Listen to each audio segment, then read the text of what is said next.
Peoples of the universe, please attend carefully. The message that follows is vital to the future of you all. Yes, indeed, vital to the future of you all. That is indeed correct. You do not know when it's going to happen, but at some point during this this broadcast, ladies and gentlemen, boys and girls, I can guarantee you the secrets of life, the universe, and everything. I can guarantee you insights and wisdom. I can actually guarantee. And look, results may vary, of course. The understandings of the inner workings of reality. That is what we're going to get up to tonight. That is what we're aspiring to. We have some crazy shit to go over, baby. We have some crazy shit to go over. I wasn't sure if I was going to do She-Hulk, right? And how would I describe it? We're going to do She-Hulk. Holy shit. Like, it's made by talented people who have problems, right? Talented people who are awful bigots. But talented people nonetheless. It's so bizarre. Like, this is made for Kathleen Kennedy. Like, I'm sure it plays well in Hollywood, where, you know, if you're a woman, you've had to, I don't know, suck some dick to get where you are. I mean, just like, just what it is, I guess. You know, I think Hollywood's a sick, evil society. I think that's wrong, if that helps. But, wow, I don't know what to tell you. But, like, I don't know, like, really doesn't like women. Okay, that's it. Clearly. Really doesn't like women. And then also, if you know that time when you got a bad tooth, right? You want to prod it with your tongue. And the worst thing happens in the world. You actually something breaks and goes, and it's like much worse. That's what we're going to do, because we're also going to look at the Fugitive of the Jadoon. It's diabolical. Essentially, what it is, it's it's like 2 or 3. How many it is? 1, 2, about 3 or 4, maybe 5 hand grenades, like plot grenade, thrown out, like bam! It's the Doctor, bam! You know, like these huge things, like, but nothing makes sense. It's like, what? It's like nothing makes sense. It's the stupidest thing. It's just like it's written for the bam moments, right? Blam, blam, blam, blam, blam, blam, blam, bam. You know, that's how it goes. It's really bad. It's like, I don't understand how it gets made. I really don't, right? How there's such little oversight that allows, I mean, just on a scripting level. It's shocking, right? Shocking. We'll look at the news, of course, you know, all the fun stuff. So I had a thought though, right? So last time we talked, I was thinking, all right, let me backtrack. At the end of days, which is where I believe we are. At the end of days, the all the bad guys come back, right? All the legions, everything else defeated comes back. Now, what does that mean? I don't think that means literal demons walking the street, like, oh no, his bow, yeah. I think everything has some kind of psionic, non-tangible energy, right? I think everything has a metaphysical existence, right? And I think there's like this core. I think there's some things that are like called, emanate, right? Emanate through reality, right? So you know what it's like? This is what I liked in the remake of Battlestar Galactica, right? They had what was it, a Jimi Hendrix song? There must be some kind of way out of here, right? And so they said, well, we can license it. We can get the real one. Says no. They wanted to do their universe's version of that, right? So I thought that was very cool. So that's why it had the same, essence. So that's what I think it is. You get these primal forces, right? The primal force that was this thing Molech, right? Molech was this evil idolatry that people would worship by sacrificing their children to. All right, and I was like, well, why? It said, and it talks about how good it felt to be so subservient to something, right? And to be so much, in that thing, right? That you're prepared to sacrifice your children. And do it's the mothers, mainly mothers, probably suffering from Munchausen by proxy, pushing their children, underage children, to have. I don't know what to tell you. Some call it gender affirming. Some call it a sterilization of children. It's I don't know. It's this whole thing is gonna is a really dark thing in history that there will be tribunals about. Like the naughty National Socialists, right, in Germany in the 1930s. They laughed and they laughed because they were in complete control, and they thought they were going to have a 1,000-year empire, and they laughed and they laughed. Right, we're always going to be in control, right? I see that. I see that in the people in control right now, whatever political affiliation they are. I mean, I think they're all deeply corrupt. I think everybody is like just so deeply corrupt. It's so corrupt. Okay, here's how I think how corrupt things are. It's that I think people got broken in with the trans issue, right? People were forced to say something they didn't necessarily believe in, right? People were forced to say that penis is fit female, right? And they didn't necessarily believe it when they said it, but they were forced to say it, right? Once you've broken somebody in and you can, it's like 1984. Once you've broken somebody in and you can get them to defy reality, they'll say whatever you want or believe whatever you want, right? So whatever they say about Trump, they believe it, right? Whatever they say, whatever hoax it is, whatever it is, it's Russiagate, whatever this one, whatever Ukraine gate, whatever hoax it is. But now I don't know. Are we just used to seeing it, right? Is it just that, or like, oh well, they've done this before, like now looking at January 6th and the Whitmore plot. Bloody hell, that's crazy. If you don't know, this is the Whitmore assassination plot, right? So there was a few guys, like 4 guys, sitting around a campfire getting high, talk about what they'll like to do, right? So then they got them into a hotel room with a hot chick who got them high, and then had sex with them, and then got them to buy guns to go and kidnap Gresham Whitmore, right? And it's like nobody thought this. Like, okay, we're getting pussy, okay, and they were like, what, more agents working on the case, like info, like pretending to be part of the group, like it's it kind of reminds me. There was quite a good what's his name? Not Tony Slattery. Oh, but of that era. Oh, not Tony Slattery. Isn't it marvelous? Not Tony Hancock. Something Hancock, I think. Nick Hancock, maybe. Could be. I don't know. We'll look him up in a minute. So that he does a skit where in a prisoner of war camp in World War II, so many people are breaking out that he's had to make models that like dummies of everybody, right? Because if something breaks out, they make a mannequin of them, right? So basically, it's just him, right? And he had to put everybody out in the morning and run around and do the whole thing and make everybody seem like they're real, right? Now, what he didn't know was the prison camp was very understaffed, and they only had 1 German, right? And so he was putting out a bunch of mannequins every day in the German positions, right? And they so one morning they'll both go around putting out their mannequins, right? And they actually bump into each other.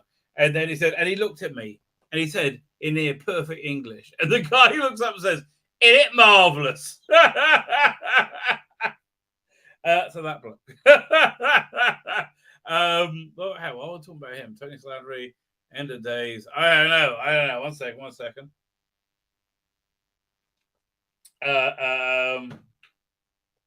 Yeah, no, what the like all the hoaxes. They're so like transparent now. So I don't know if you're up to date. Yeah, where's the? I have the page here open somewhere. Where is this? No, that's Rumble. Hang on. Oh, here it is. Yeah, there's two things I have to open up first because the second one is very funny. Hang on, just gotta let it open up. Is that it? No. Yeah, I really wish I knew how politicians were getting the money they're sending to Ukraine. Because I'm sure they're getting the money they're sending to Ukraine. Aren't you sure they're getting the money they're sending? Like, that looks like what they're doing. It looks like they're sending the. I mean, why else? Why else would they be doing it? It seems really weird. Oh, here it is. That's good. Open that. Oh man, did I go the wrong thing? Hang on. There you go. So here, we can start over here. Doink. Share screen. There you go. So you might have seen this thing going around. This is really bizarre. This is really, totally bizarre. The DOJ released these pictures, or this picture, as I said, of the documents when they were going through them in Trump's. The response to this was really weird, and I didn't understand it until somebody explained it to me. Right? So yeah, this was the response. Blue Anon, which is basically the people in the Biden bubble, right? Looking at the stage Mar-a-Lago photos, yeah, and they look at this insane jubilation. I don't understand. Okay, I don't know. So somebody explained it to me. The kind of nerdiness of it, I do like that. I do enjoy the nerdiness. Yes, Bill Gates, isn't it? There you go. Anyway, so here's the basic story. Why were people so excited about it? Said, well, that proved how badly he stored the documents. So, but I said, obviously, they took them out and photographed them. That's not how he stored them. That was the FBI taking them out and sorted them, and it started to frazzle people's minds. Like, what? Ha! And yeah, go. No, but somebody pointed out something else which was incredible. They're showing that a lot of these documents have like top secret written on them. You know, like super dead. Do I have some more pictures of them? There's Jack Puzzlebeck did a bunch of very good tweets. Yeah, I know. What is up with this? Russia and Ukraine came to peace terms in April. Then Boris Johnson. What? You might have to look at that. That's that. We'll keep that. What's going on with that? I think we like Rashim J. Kassam, don't we? Fetterman's weird. This Fetterman this is awesome. I love it. I love when Project Veritas takes somebody down. This is just weird. How? They're closer up photos of it. Oh yeah, so it says secret, but actually turns it's actually a pillow ad. But anyway, it says secret SCI on it. That sort of thing. So somebody pointed out today that the cover of a document carries the same classification as that document. If that document is like above top secret, that document is above the cover is above top, and if you put it on, if you share it, you've shared a secret, you committed a crime. So either now pay attention, Bond. Either the FBI has broken the law quite severely, much more than Trump would have done, or all this stuff is declassified, and everybody knows it's declassified. Do we have a closer-up picture of it? Hang on. I mean, a little bit closer up, I guess. right? It's I don't know, but this is. I mean, so this rabbi, I was telling you the last time was saying when we're at the 39th level of defilement right now. They're raiding Trump in Mar-a-Lago. I'm like, dude, it could get a lot. I mean, like, really? You think that's where it stops? It could get so much worse than that, right? It could get legitimately so much worse than that.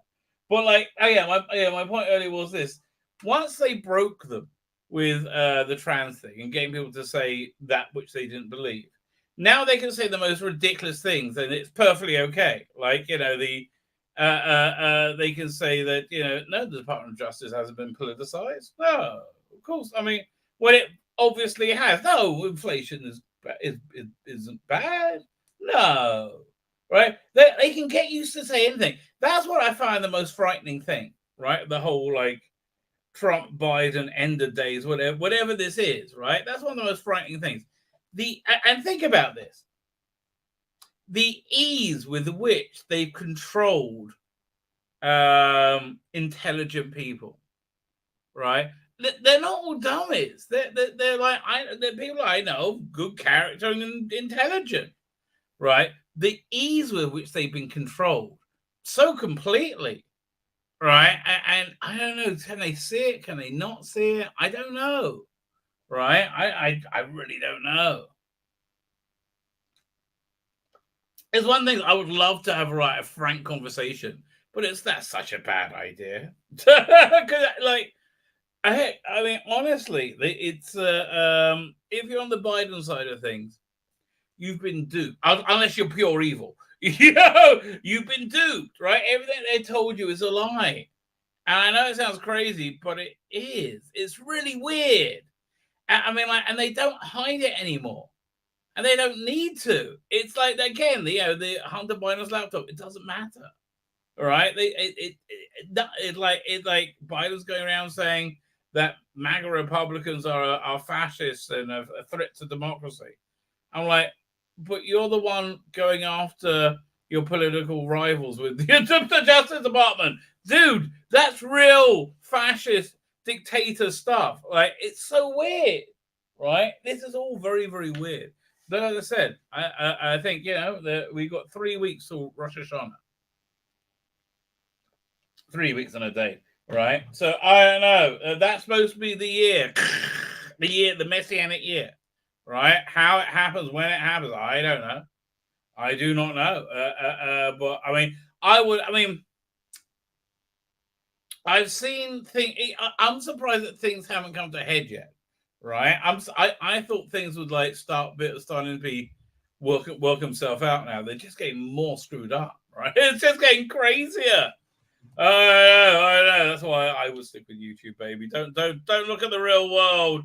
Stick with YouTube, where you have pundits that can tell you incredible things, just incredible things. Let me show you some of the incredible things we have, the precious things we have coming up. Firstly, tonight's show. The Rufus in the best of Jody. Oh my God, it's so bad. It's so bad. Oh, I mean, like, look at that smug expression. It's the same stupid thing. She-Hulk and whatever her name is, Dr. Ruth. They're both smug and shit, right? Remember that time they tried to take Doctor Who into a stunning? Remember that time they tried to make Doctor Who into a stunning and brave woman, a stunning and brave black woman with a big gun.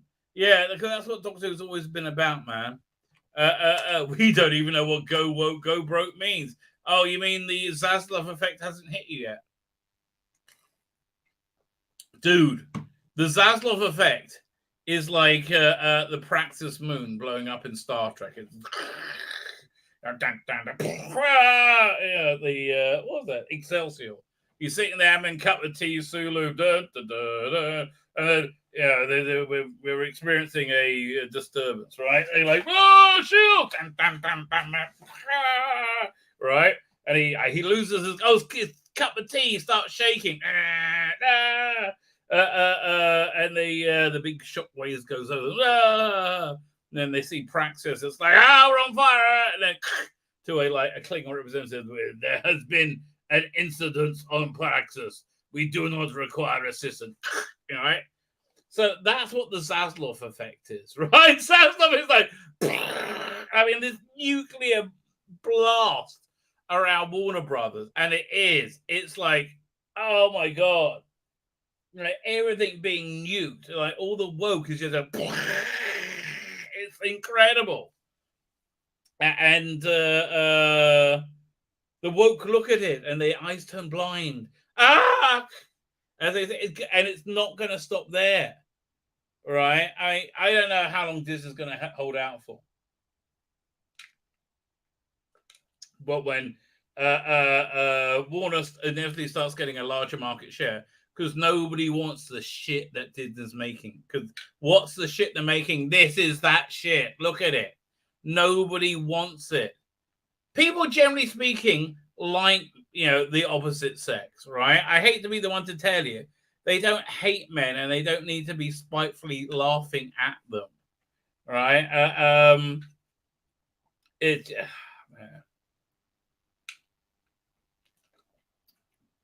But to rub insult into injury, Fugitive of the Jadoon is also shit. I mean, like, what?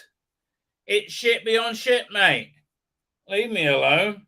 There's a Star Trek Doctor Who crossover. I've been wanting to get that for a while, so we got that. I'm in the middle of listening to this. Actually, this is the first story. Not good. It took me like 3 weeks to get through because it just wasn't very good. Right? I was like, but it took me literally 3 weeks. It was a third Doctor and not Moxa Balhoun, Hox or Balloon or so, whatever, his brother, right? And it was just a mediocre kind of dull story. So that's all I've heard so far, right? But because then it took me so long that this came out instead. So I'm like, started listening to this. So this is bit of a swing and a miss, right? The best story is the first one with the Sontaran, and I'll blow your mind, right? It'll blow your mind because the best one was the first one with the Sontaran, which had the famed female Sontaran in it, right? They had a female, and this one I felt wasn't woke at all. I thought it was just a good, well-written plot with a good reason they had female Sontarans, and I liked it.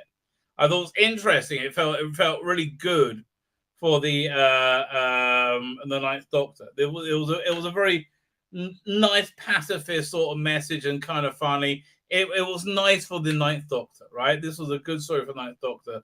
The second one was not very good. Who wrote it? One second.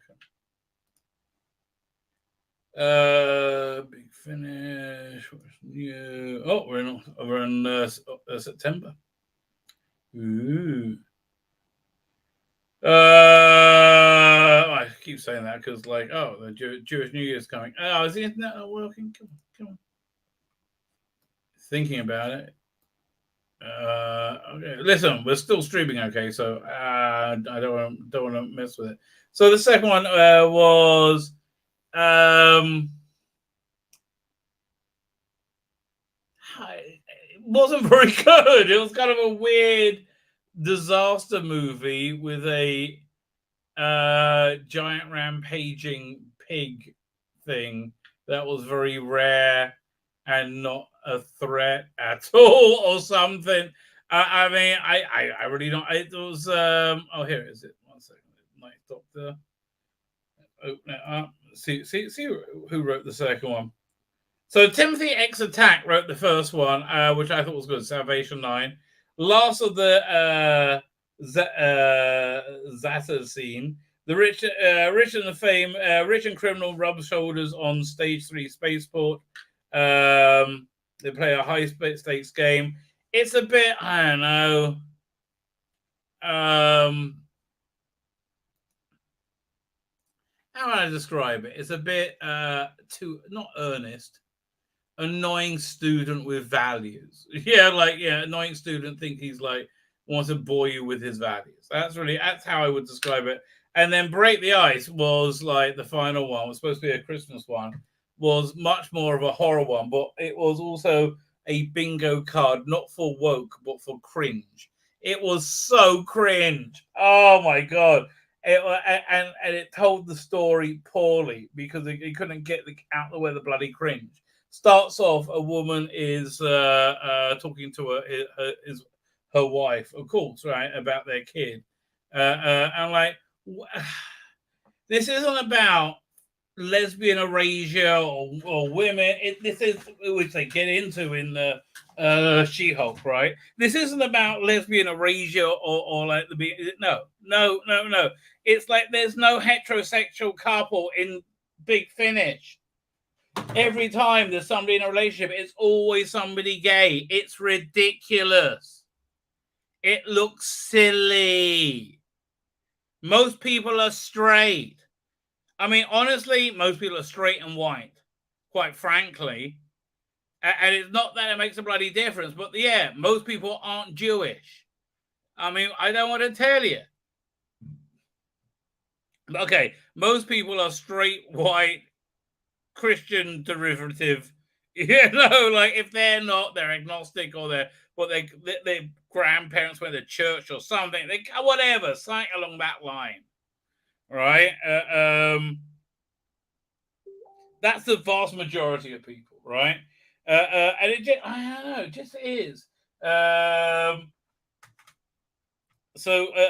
it's like, so anyway, of course, it's she's in a lesbian romance, and then, well, because of that, because they spend so much time talking about them being gay, then the doctor shows up and you have no idea what's going on, and then you have the titles, and you're into the plot, and I have no idea what's going on until like 5-10 minutes in.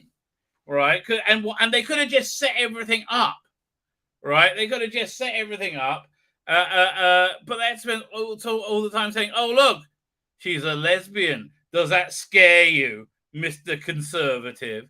Right? I mean, that's really what it was like. But it was like a bingo card of that. You know, like the main character can't do something because she has anxiety. I mean, like, oh, for fuck's sake, really? Oh. Okay, what you call anxiety, we in previous generations is called being a pussy, of having never have to deal. Like we all have anxiety. Oh, we all have anxiety. We all have things we don't want to do. We all worry. And that's how it's worse for me. It's only worse for you because you lived a pampered existence where you haven't had any hardship. You got participation trophies, right? Nothing bad ever happened to you, right? So, you know, that's why you have anxiety, because you're a pussy. Oh, it's not complicated. It's really not. Yeah, I'm a bit socially anxious or socially awkward me. And there was another thing in there as well. Oh, yeah. It was like, oh, you just want to make a profit. What's wrong with want to make a profit? Like, okay, an unscrupulous profit, sure. An unreasonable profit, exploitative profit. But no, it's just, it's this profit. Profit is not a bad thing. Profit makes things happen, right? If this doesn't make a profit, they won't do anymore. Right, and the thing is, you know, people, it will probably make a profit, maybe, because there's so many people like just because it's Doctor Who, right? So you know you can put your shoehorn your personal politics into everything, and you don't even realize you're doing it. I mean, that's the thing. You don't even realize you're doing it. It was just so grating. Oh, like honestly, I think everybody. Okay. Firstly, if you're a new writer, yeah, just like you weren't allowed to write for the Daleks when you started out writing at Doctor Who, right? Yeah, you had to do something a bit more original. I think if you're a new writer, you can do no sociological, political allegories, right? No, you can't do any. You can't because it takes skill that you do not have. You know, we've seen things go south too many times, right? That's the first thing, right? That's the second thing is, if you can't argue your opponent's point of view, you know, and understand it to that level, which is why I always win arguments, right? All right, if I like, because I always understand, I always understand the bullshit they're thinking. You know, it's because you don't come from the assumption that they're evil. No, that they've been duped when they've all been duped with everything. Oh, I mean, honestly, they had them saying that it was an overreach to get rid of Roe v. Wade. No, Roe v. Wade was the overreach. It's like they reduced their power, right? Oh man. But nobody's ever thought of that, right? It's just because everybody's very controlled. That's it. Again, going back to what's the most disturbing thing about this whole Biden end of days thing, how controlled everybody is. But still, no matter how controlled the world is, we can still have a laugh at Yaz. This is from, I think, my last tweet, and I really enjoyed this segment. I'm bottom of the pole, even after a stunning and brave lesbian romance. Never mind. Do you fancy a slog? Yes. Everyone hates Yaz. Yes, we do. Oh, at least we could do if we remembered her, but she's so bland. Who gives a shit about Yaz? Oh, everyone's bored titless by Yaz. Oh, because she's a boring non-character. Oh, so I think did I put this out the other day? This week I've decided between stuffing a 12-year-old and an 18-year-old. Amazing for Hollywood in 2022. I went for the 18-year-old. Rom pom pom. Yeah, Game of Thrones tofu. No, this is fun. I recorded this one today. This is fun. This is like, because there's nothing really going on. Okay, that's the trick, right? There's all these like backup stories that I've never got to because they seem too silly, and they're always happening, right? I wouldn't make any of these a lead story. Maybe the Jim Carrey one because I think it's so silly. But even Jim Carrey would be a backup story. I normally go with like some current news, but there is no current news. My theory is that until the centenary special airs, Russell Davis isn't going to have anything coming up at all, right? He's got everything under wraps now. You know, he's made the splash, and I think he's just stepping back. And Chibnall's doing nothing because he's a useless cunt, essentially. So we got all these middling stories, which it's fun to get to. Okay, the Jim Carrey one is crazy. Jim Carrey is the Doctor. Yes, I was actually offered the role of the Doctor. Yeah, amazingly, it's so bizarre. It's so freaking weird. The Anthony Hopkins, who I'm obsessed with watching Westworld right now, fucking awesome show. Oh my god. I was offered something, but I'm not sure. Yeah, either he's in Doctor Who or he's doing a lot of mushrooms. Okay, that's my basic take on what's going on his weird Instagram tweet thing, right? And Tosin Gold says, and I survived the Jodie Whittaker years. Yes, you did, Tosin. Oh, so he's in like a Misfits superhero show where all the people are black. Oh, that's gonna be different. They're giving black men the power. Oh, so subtle. There's so much more bullcrap. There really was. I had a bunch of stories. What's next? Oh, this was a good one as well. We went through. It's funny. It's funny how I'm reviewing my work. Yeah, no, I did a fine job here, right? This is going out Saturday, I think. Wading through the facts and fiction of the future of Doctor Who. Going through different articles, going to say, what's bullshit, what isn't. And this is totally my new costume. If only shooting, but that's what RTD wants. He wants a six-pack, baby. RTD wants his six-pack, okay? That's what's going down. It's just disturbing. Let's go back over here. Doink. Shall we get to the chat? Let's get to the chat. Blow. I thought 10 minutes in. 35 minutes. Jordan Lee is here. How you doing, Jordan Lee? Thank you for joining us.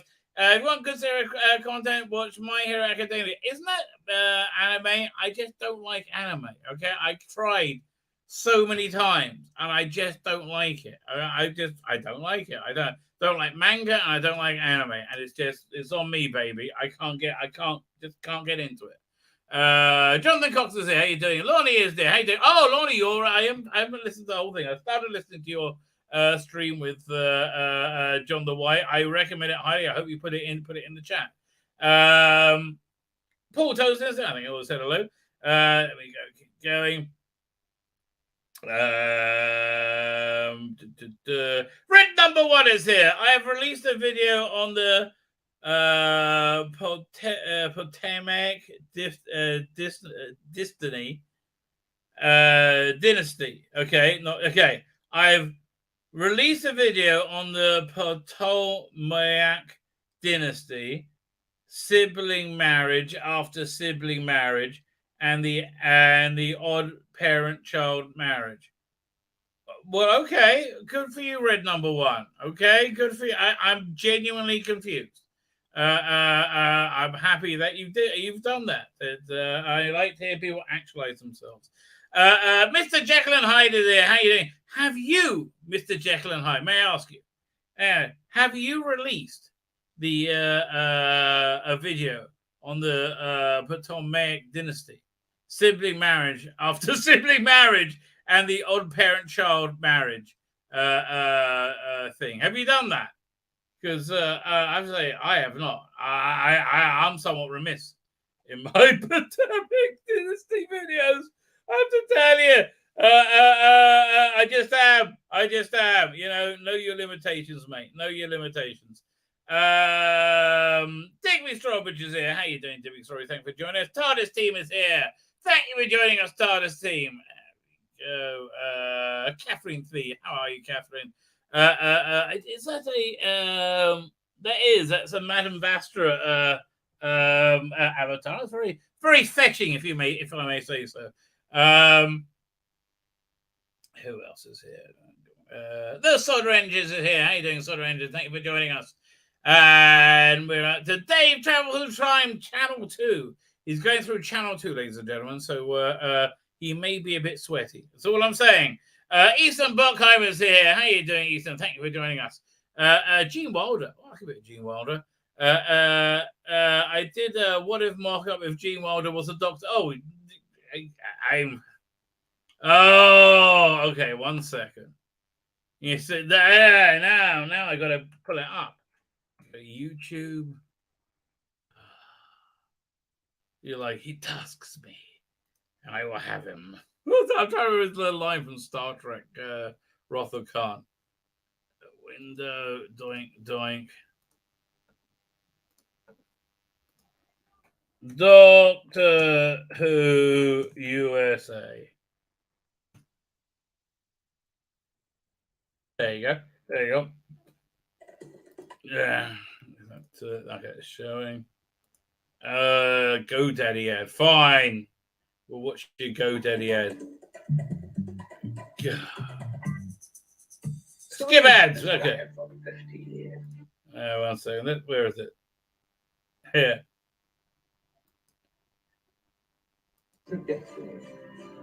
Now then, precisely what is it that you want of me? What really went on between Marilyn? There you go. Bit of Gene Wilder's Fifth Doctor. Yeah, I'll see if I get some more clips of him. Where is it? This is a cool trailer. I don't want to play too much of it because I'm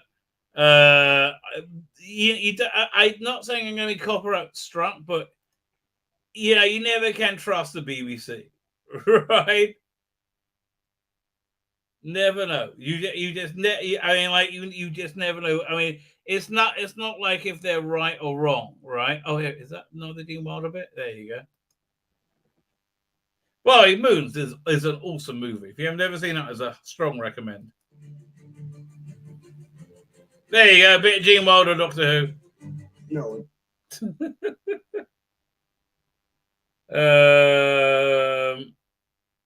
we have any more? Let's see if we're going to. No, I don't know. Oh, here you go. A little bit more. Frogs in the pools singing at night, and wild plum trees in tremulous white. Yeah, I would like to see Gene Wilder as a Doctor. Okay, basically, we can agree on this one. Yes, Gene Wilder as a Doctor is a yes. We like that. Fine. Back to the chat. Gareth Morgan is here. How you doing, Gareth Morgan? I'm terribly sorry. I got excited, right? I got excited. I thought I was doing well. Gareth Morgan is here. Hello, Gareth Morgan. Thank you for joining us. Just stick with classic. You're probably not wrong at this point, right? You are probably not wrong at this point. I mean, you know you're going to be safe. Although, man, I just don't think Rossi Davis is going to make a clunker. I just don't. I mean, this is blind optimism, but I just don't think he's going to do it. He hasn't done a clunker yet, right? I understand we're in the midst of the insanity, right? I do understand that's what's going on. But still, you know, I look, maybe I'm just a romantic, right? You know, like love conquers all. I would like to say artistic talent conquers all, right? I would really love to believe that's the case. That'd be lovely, right? And that's really what I'm basing it on, my belief. Artistic talent conquers it all. DC, how you doing, sir? So keep going through the chat. Oh, that also reminds me, I have to get other feedback as well. Cross Godwisen is here. How you doing, Cross Godwisen? Thank you for joining us. Ethan Buckland says, is it not caring what the truth, reality, or facts are? It's not as deep as they believe something, even temporarily. No thought, no plan. They do seem to live in a vacuum, you know, of consequence of any kind, right? You know, I said, we're coming up to the Jewish New Year, right? Where you start to take stock of the year. And I remember saying this time last year, this year is going to be about narrative hitting reality. And I was wrong, but I was right at the same time. I was right because it was about narrative hitting reality. What I didn't expect was it wouldn't matter. Right? Again, like nothing that happens, like, you know, they just look in the camera and go, oh, everything's fine. No, you're just a weird. Oh, man. Oh, Biden's up. Yeah, everything's fine. They're out their fucking minds. I mean, like that. It's so weird. So many people living this Stepford-like existence. It's a very strange thing going on, right? I mean, it's not the first time. You know, it happened in Germany in the 30s, right? It happened in China in the 60s. You know, we're a bit late, right? We're a bit late. Do you want Rabbi to wear a MAGA Stetson hat? If you send it in. Speaking of sending it in, I have to address two things. Well, firstly, somebody very, very, very, very kindly sent me this. Sent me this condolences card. They heard my father-in-law had passed away, right? So very kind. They sent in. I have no idea who it is. I looked at the writing and I couldn't read the name. Right. One second. Hang on. So somebody sent me a letter. Maybe it's the same person. It is. Oh wow. Okay, fine. Now I have because I got a letter as well, right? And I have a similar problem because I haven't read handwriting in years, so I don't know. However, I am very excited to be the recipient of this new. The BBC audio second doc thing read by Fraser Hines. So I think this is a format they kind of missed the trick with Big Finish getting rid of. I really like the Fraser Hines companion chronicle thing. So I'm looking forward to this done by a friend of the channel. He likes it when I say it because it is true. Will Hagcraft. Thank you very much for this. Right. Thank you very much. I am going to listen. I'm hopefully I'm going to give it a good review. Right. Although, I have to tell you, here's the thing. The Big Finish, obnoxiously shit they are a lot of the times. Their production design is excellent, right? This is not as good, right? I'm thinking what's inside will be cracking, but Here, look, let me show you. Like, this stuff looks like more like movie poster-ish, right? It's more. Yeah, it's listen. Don't take offense that it's a sign of love and affection. But I give you what I'm saying. Haven't got the actual. Oh, it's not. Is that thing not showing? There you go. Hang on. I don't know if it's showing or not. Add to stream. Oh, there you go. Fine. As I said, easily confused. That's me. Fine. Let me get back to the chat. Everyone with hello to you. Okay, I'm whizzing through. I think I'm nearly caught up. I'm getting there. Oh man, I thought I was, and no, I'm nowhere bloody near. It's going to jump. Okay, well, wait. I thought I thought I was like nearly there, and then Wayne by the fire is here. Had too many problems in life to have everyone have anyone anxiety. I should have died 5 times now. Yeah, and you still you made it through, right? You made it through. But the point is, like, everybody has stuff they need to push through, right? Everybody has things that are hard, and we just do it. Robert Payne, how you doing, sir? Thank you for joining us. Robert, I wouldn't be great if you. I mean, maybe you are, but I would. I would recommend becoming a doctor, so you could be Dr. Payne, right?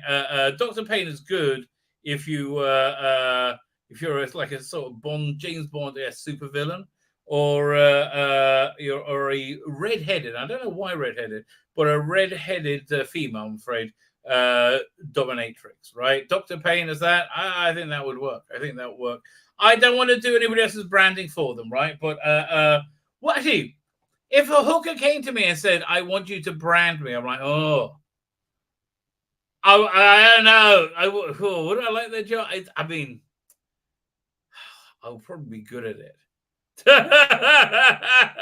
a trouble. I probably would be good at it. I had somebody say in a previous life, who's somebody who I believe knows that talking about these things, said I used to have be a brothel keeper, and I was like, well, that makes sense. I bet I was a really good brothel keeper. I didn't make anybody feel self-conscious about whatever it is they want.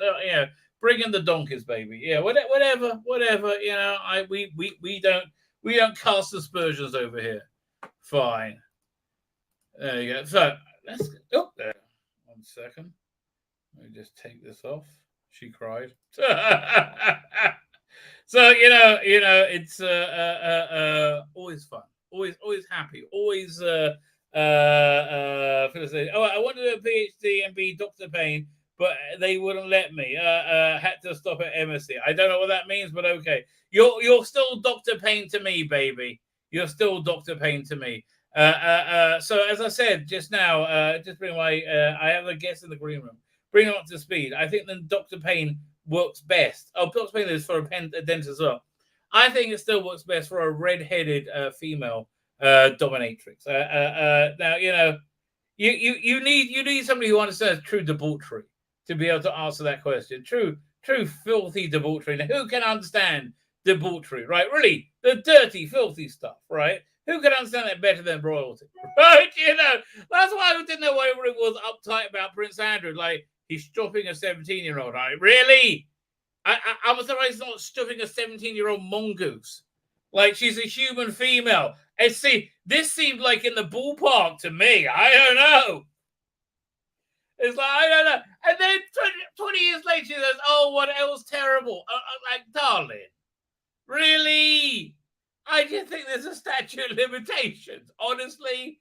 I think if during sex she says get off, you have to, right? And I do. However hard that, I'm not sure how quickly you could do it, but however quickly one could do it.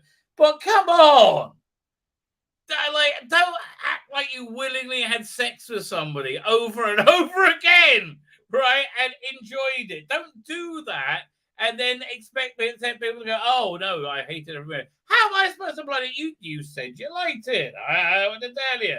I mean, yes, I paid you, but, so anyway. as I said, I don't really understand debauchery to that level because I'm a commoner. I'm a mere serf. So I think I've lucked out on my next guest. Not only is he royalty, right? So he knows the true filth of the world. He's also Birmingham royalty. So that takes you to another level. It is, of course, Birmingham's Kick of the Geeks, Dan Hadley from the Type 40 podcast. How are you, sir? You've got me there. Yes, it all goes on. It all goes on in Birmingham, everybody. Absolutely does. I can confirm this. Funny enough, they've just bricked up. They closed it down quite a while ago, but it's now been completely bricked up. It looks like they're fumigating the place. But a place called Manana's that used to be on the main road between where I live and the Birmingham city centre, officially designated as a massage parlour. But I don't think there was a great deal. Depends what they're massaging with what. I imagine the carpet was awfully sticky.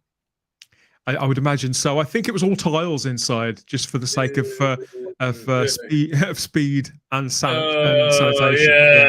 No, I don't think I'm up for that. Yes, I heard. I just came in as you were talking about the mongoose, so I'm up to speed. Okay. Yes. So, again, it's. I think stripping a human female, of any description sounds good for a royal. I don't know. I wouldn't put anything past them. I mean, if you remember back in the 80s, Prince Andrew was known as Randy Andy. Randy Andy, but I thought he liked the fellas. I always thought he liked. Well, that was the rumor about Edward, wasn't it? The younger one that he was. Rumor? I didn't think it was a rumor. Yeah, well, it could have been a. It's a rumor, like it was a rumor, about Anthony Ainley. People have neither confirmed nor denied. Yeah. But then again, they say very. I'm intrigued. Oh, this is a protein shake. I've just got out the gym, so this is a protein shake. So this is to restore my levels of protein and make sure that I can run again first thing in the morning. This is a chocolate flavour. Just hearing about this. This is pro milk. So this is 20 grams of protein in this, and it just restores your levels. My levels. If I restore myself, I'll explode. Right. So what have I missed, Rabbi? Because I'm doing a live stream later on, and as you know, I'm getting a right lazy git in my old age. So I come on and find out what's worth talking about by listening to you. So what's going on? That's what I was going to do. I'm gonna break you into my secret method. Yes. I do this every day. Right. That's exactly what happened at Manana's. This is what I do when I sit outside with a cat, because it's the blind cat, and if I let him go, he might not come back. So I got to watch the cat in the garden, and I keep getting eaten alive by the bugs out there. But I always Google Doctor Who news and click the latest, right? Oh, so you you really have to dig deep then. You go to extreme methods here on the dark web. You just Google Doctor Who news. Yeah. But look at this. I came up with a video here. 10 simple fixes that would have improved Doctor Who. I think we're going to look at that. Radio Times, Doctor Who and Hotstar was Jasmine Finney to lead Youngblood short film. Couldn't give a shit. I love how she's now Heartstopper and Doctor Who star. She's probably only in Doctor Who for about 3 minutes. Probably. Okay, I have a prediction, right? I have a wacky prediction that 1 year from now, right, Russell T Davies is going to be way madder than he was at the Tories over AIDS. The pro trans people, the people who are pushed the trans thing. I think as soon as he realizes, I think this is what's going to happen. I think the scales are going to fall from a lot of people's eyes. I think it's happening right now. But as soon as they always eat their own. Look what they did to J.K. Rowling. Oh, I know, but no, it's not just that. I think as soon as he realizes that there's all these gay kids that have been convinced to have this gender reassignment surgery or chemically castrate themselves, that's really within the line, right? That's really no, right? Yeah. I'm not saying don't allow some transition, but at least get used to their body first, right? I mean. And what they're choosing as things to indicate that the kid is trans is so broad. It's like if you're a girl who likes to pee standing up. I was surprised by it. I mean, I spoke at length with I spoke at length with the trans woman that I know. It's just around the time it's been a couple of years actually since the pandemic, and they explained to me a lot of their anguish, both their mental and physical anguish. And she's in her late 30s, and I found it hard to hear. I did find it moving. I can't pretend I didn't. And I had every sympathy. But when you listen to these stories, I think that there are two sides to every story. All the cliches are true. Lots of grey areas. And I think Russell is coming across as the one. I don't think he's aware how he's coming across. Very, very close-minded, very intransigent. But I think he's going to do a complete 180. Right, because I think I think the gay community is being used. I think there's a lot of gay kids out there being talked into being trans, right? And I really think he's going to realize that. It seems that way. He was at Pride, Manchester Pride at the weekend. I can't say this and keep a straight face now. And it's Pride again. It was Pride a few weeks ago. Now it's Pride again. It's just Pride all year, or I don't understand. But there he was holding a placard. I thought it was in February. I don't know. I thought it was in February. I thought it was supposed to be in February because apparently that's what it was tied to originally. One of my good friends explained to me, and he was there right at the dawn of Pride and Stonewall, and he explained to me why it was in February. But they moved. There's some significance as well to having that Pride month in June. So, okay. Well, I think. Well, okay. How many weeks do you need? Now we got another one. We've got another one. How many weeks? How many weeks of the year do you need to celebrate how you like to have sex? Listen. Let me be clear to all gay people out there. I really get how much you like fucking each other. I really get it. Okay. I super like getting laid too. Okay. Everyone likes knobbing. It to me. What? Everyone likes knobbing. I get you guys are super into this, right? Super duper duper. Really, like, if you like it up the arse, you really love it up the arse, right? That's fine. I mean, not from a biblical point of view, but it's not for me to judge, right? If that's something you enjoy, if you like a young, obviously overage and consensual Filipino lad to shove his fist up your ass, that's fine, baby. Okay, nothing to do with me. Nothing to do with me. All consensual. I'm all good, baby. Money shouldn't change hands. That'll be bad.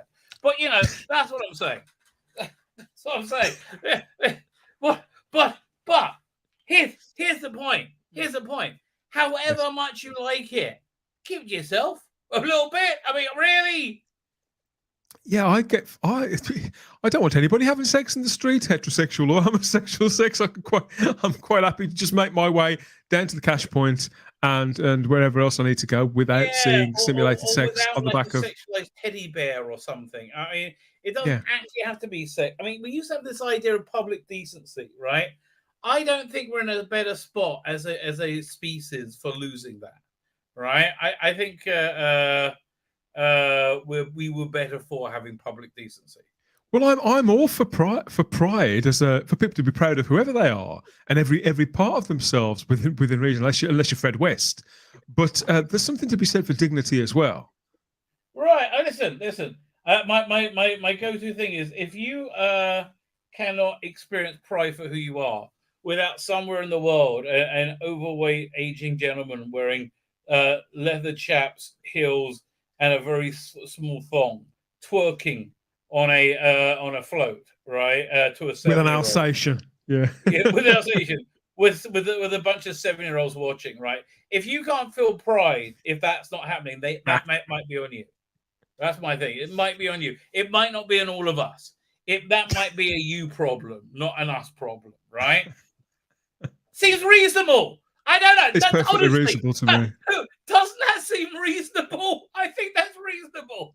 Some would say that's the path of common sense, but we know where that gets us in 2022.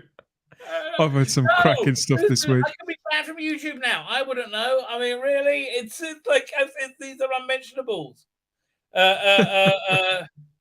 This we demonstration. No, honestly, what we really are seeing, but this is a time that will be heavily recorded, right? It will be. I think there's going to be real tribunals about all this, all the transitioning kids. Well, there's like an epidemic of people who are sterilized who are going to need permanent medical care. It's not just kids either, it's adults too. I mean, obviously kids is where that's when people will get really litigious when people become of age, but it affects adults too. I've just noticed this in the chat actually. I was talking with Problem Being about this. He told me, it's been a couple of months ago. We spoke and we were speaking about a number of things, and he told me this story about this guy that he knew. And my God, your heart, to think about the human being would go through that, and to go through those choices and through surgeries and to come out of it unable to accept unable to accept and process the journey that they've been on and why and how they got there, and they end up in an even worse place. It's and I'm not saying everybody does, of course but if there's a chance that there's a big chunk of people, anybody who under the current guidelines and time frames and things like that are going to have their lives completely ruined. I just don't understand how people can rush so blindly. It's worse than that. It's worse than that. It's not if there's a chance. The chances are this is going to fundamentally ruin the lives of far more people than it would have possibly have benefited. Yeah, right. It's difficult to. It might save 27 trans kids from committing suicide, maybe, right? But it will cause 50,000 kids to commit suicide. So hate to tell you. I still know very, very little about these topics, but obviously I'm a middle-aged man. I know a fair amount about life and human nature, and that's where you say that fundamental that you've just explained. That's a universal. It doesn't really matter what people are going through. That weighing things up like that, as you say, it's fundamental. Excuse me. That's the milk coming back. man! I have to tell you, are you subscribed to the Ninth Doctor range of Big Finish? I am. They've got. I haven't heard the last few actually. I've got them all waiting for me, but I have got the Ninth Doctor stuff. Let me pull it up. She cried. See, Chris Eccleston, they can't get him out of those recording booths, can they? He's on a nice regular. Is it a convention every other week too? He's become some sort of blue coat for the Doctor Who community. I guess so, right? I guess so. But this one was like the last one was kind of the last story, and it was a bingo card of cringe. Every time I keep remembering things on it that go like, oh, cringe.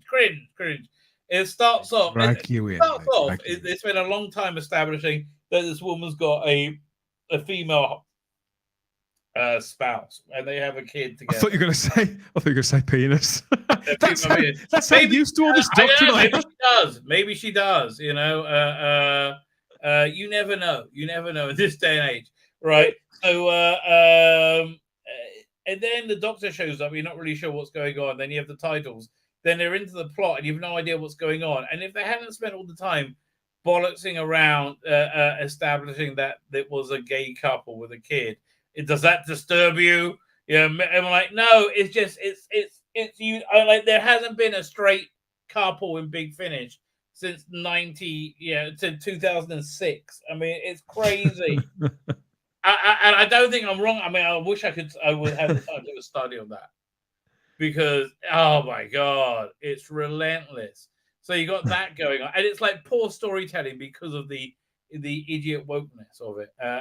And it was cringe, right? It was like, oh, shut up. Oh, of course. Oh, every time you hear it's a lesbian couple, you go, oh.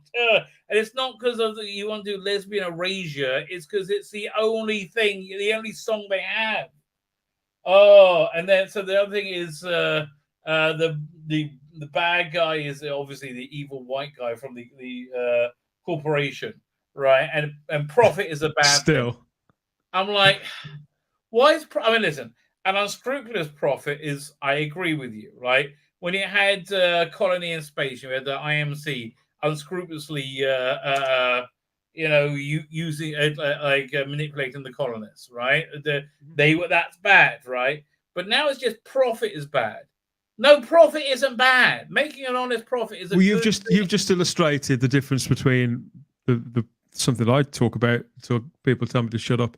The difference between being topical and being political is those what you see in those Doctor Who's and what we have now in entertainment. And the thing is, they because they're going down this path, they always miss the point, right? Like Space 1999, they did the last one was a Brexit analogy, right?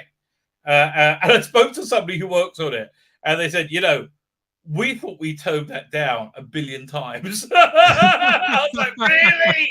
For me, I was like,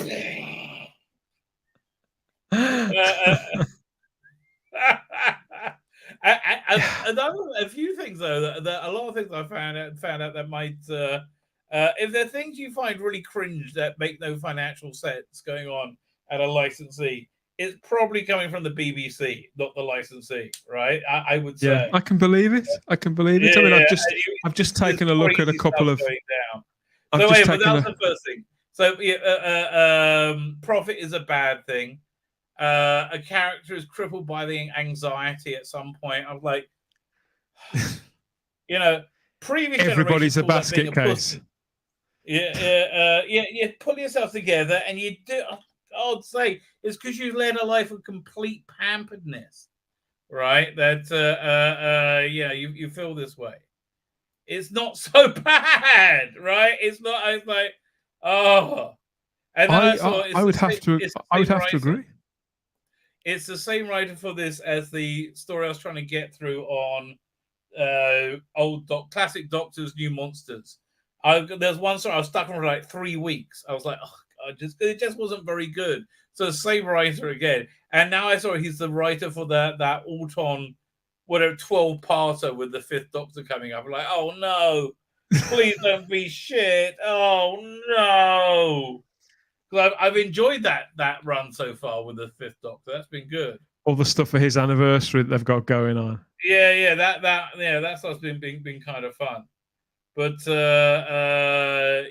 listen, I'm not getting the next one because it's got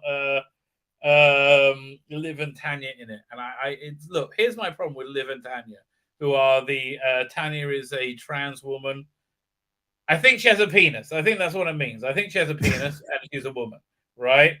Who's dating Liv, who I think is a woman without a penis. I think. Gotcha. Not that makes a big difference in two girls, one cock. Yeah. 2 girls, 1 cock. Possibly. I've never seen either. Right. So anyway. Now listen. There's 3 ways anyone can think anything is true. I go through this a lot on my channel: faith, belief, and knowledge. Knowledge is where you have first-hand experiential knowledge, right? You have 5. This is my nose. Yeah. Yes, right. Yeah, you get. Yeah, if somebody's told you something, you know that somebody's told you something. You don't know that it happened. You just know that the person's told you about it, right? That you have knowledge. You have belief, where you have circumstantial. Like we used to believe the sun and the moon orbited the Earth because that's what it looked like. Belief, right? And then you have faith, where even if there's counter evidence, you'll still think it's real, right? That's what faith is. It's and it's fine. I'm not going to poo-poo faith, right? I don't think I could really go for faith in it. I don't believe I use faith. I use belief, or the Jewish version called Emunah. But I think belief is a stronger thing. All right, fine. So there you have 3 ways, right? Now, if you believe that you are a female person in a male body, that's your belief, right? And you might be correct in that, right? You might be correct. I don't know. You may be experiencing body dysmorphia, right? That might be too, right? It might not be the best thing for you to. I think a great many people experience some sort of body dysmorphia when they're between the ages of. Never, right? Yeah, I think it's something that happens to people around puberty over maybe even a 2 or 3 year period. I think a great many people go through that to one degree or another on a certain scale or another. It doesn't make clear. I don't want to poo-poo you if you have. I came out very strongly against it. It was just my knee-jerk reaction. I don't know what to tell you. So the whole trans thing it's a belief or a faith. It depends where you are, right? It's not knowledge, right? So if you have a story that's pivotal upon, I would say a quasi-religious idea, a religious version of it, and you don't share that religion. In fact, your religion is counter to that. It's going to make it's going to make it unlistenable. So like that's why I stopped with I persevered with the Eighth Doctor stuff, and I just dropped out halfway through Strand. And I'm like, I'm not paying for this, right? If I was getting it as part of a TV license, fine. But I'm not paying for that. Leave me alone. They should never. They must regret taking it down that road, because I haven't bothered with Stranded at all. Largely based on yourself. I understand that they're very popular. Things that you've said, things that Lee said. I haven't heard a good review about that range at all, and it does seem like the new ones that are coming after that represent a big handbrake turn for the Eighth Doctor stuff. Because to me, that should be their flagship range. That's where they've got more scope, more period of time in the Doctor's life than any other time. Even they've got Eccleston now, and they've got the War Doctor. The War Doctor is probably an equivalent. You're right. But I think the War Doctor is a minor range for them. Is my guess. Me too. And it's a shame, because I think it's you can always tell they're less important ranges because they're less political and more interesting. Yeah, but they have to work harder to get you to join. Right? It's what? That's true. When I look back at how creative Dalek Empire was back in the day, and all that stuff, which I should, at the time, I think I bought that just to be a completist, and it turned out being one of the best things I'd ever heard then, and probably it's still heard now. That was the biggest mistake Big Finish made, right? I used to be a completist. When you made me stop buying your things, the first one, that was it. As soon as there's a hole in the wall, it doesn't matter at that point. It's crazy, right? It's like, I think the last I have all the Marvel movies apart from Captain Marvel up until Endgame, right? And I was like, am I going to get the second Ant-Man movie? I'm like, nah, I don't give a shit, right? once you don't get one, you don't need to be a completist breaks anymore. The spell, breaks the habit. Yep, you're gone, you're out, you're done. And it really hurt them, I think, right? And I don't think they know why. It's but I think I think they said people will just fall out of ranges. Trouble was the main range just ran out of steam, right? They should have brought in a new creative book town, but it was an anti-creative time. The early Trump years. It was a real bad time for creativeness because they're all obsessed with Trump. And it's I suppose that they record so much in advance too that we're probably going to be seeing a certain amount of TDS in their productions for next year. For a while, which is a shame. Fine. Hey, how long do you have? I've got another 20 minutes or so. Fine. Hit with some good stuff. We could either go over She-Hulk, which is fascinating. Are you watching it? You know what? I watched the pilot. I've this is not meant to be a plug, but it's going to be. I've recently restarted the Spacebook live show that I do on the Channel 2 about the stuff that's not Doctor Who. And 8 p.m. tonight, UK time, I believe. Yes, I've got the artwork I'll throw up in a minute as well. But so I thought, well, this might be a good show to watch. I watched the first one, and the first 5 minutes I thought, hey, this isn't too bad. She's not been miscast. The effects look fine. This is going to be a laugh. This is going to be okay. And it just shot downhill so bad that the idea of watching episode 2, I think I would rather book myself in for the old colonoscopy. Well, I'll tell you what. Can I take you through episode 3? Please do. Save me watching the thing. It is cray, okay? So here, let me pull it up. It doesn't look... How many are there going to be? 8 to 10, something like that? And Lord of the Rings looks like a disaster. There is no way I'm watching that. Epic, right? They are... Sunday night, my channel, okay? I'm doing a full recap review of both at least one, probably both episodes, right? Rather you than me. And even Jeff Bezos has thrown it under the bus. He said they Has he didn't follow really? the post. Right. I mean, like, that's pretty bad. So That on is the eve of the premiere of not just the most expensive thing that Amazon have ever put out, but on the eve of the premiere of the most expensive television series of all time, the guy who owns the company that's made it is going, nothing to do with me. This is a Heaven's Gate. This could probably be the first streaming service killer, right? This could be the thing that takes down Amazon. I mean, my view is that people. I mean, I can see why certain people who are Tolkien, like real Tolkien scholars and enthusiasts, are going to cover it. It's kind of irresistible. But generally speaking, I'm not going to go anywhere near this thing. I'm covering this. Oh, I love covering shit. What can I tell you? I'm like a fly, baby. Flies on shit. That's me, baby. But the way I see, isn't it feasible though? The more if people talk about it and tweet it and hashtag it and all the rest of it, they just may encourage them to make more of the effing thing. It's great for me. Fantastic. I have no emotional attachment. Fan-freaking-tastic. Love it, baby. Even me with no knowledge of it, looks how I can see how awful it is, right? Now, She-Hulk though is a show of a different color because this is talented people who live miserable lives who think it's normal, right? And made this show, and it's clearly talented because I found it entertaining and funny.